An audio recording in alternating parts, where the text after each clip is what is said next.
একটা মানুষকে যদি আপনি ফ্রিতে কোনো কিছু করে দেন, তখন সে আপনার প্রতি খুব খুশি হবে, খুব। তারপরও যদি আপনি তাকে ফ্রিতে কোনো কিছু করে দেন, তখন দেখা যাবে সে আপনার প্রতি আশা করা শুরু করে দিবে। আশা করতে থাকবে আপনি করে দিবেন। তারপরও যদি আপনি তাকে ফ্রিতে কিছু করে দেন, তখন সে সেটাকে অধিকার মনে করে বসবে।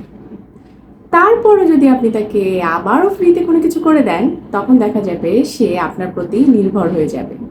নির্ভরশীলতার একটা পর্যায়ে চলে আসবে আপনার সাথে।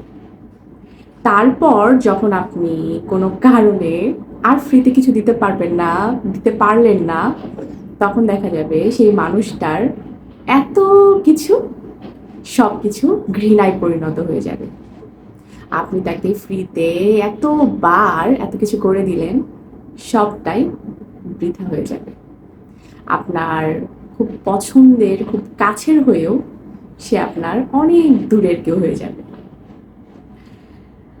এটা বুঝেই আসলে আমাদের কাউকে হেল্প করা উচিত। যদি আপনার সেই ঘৃণাটাকে কোনো কিছু মনেই না হয়, তাহলে আপনি তাকে আবারও হেল্প করতে পারেন।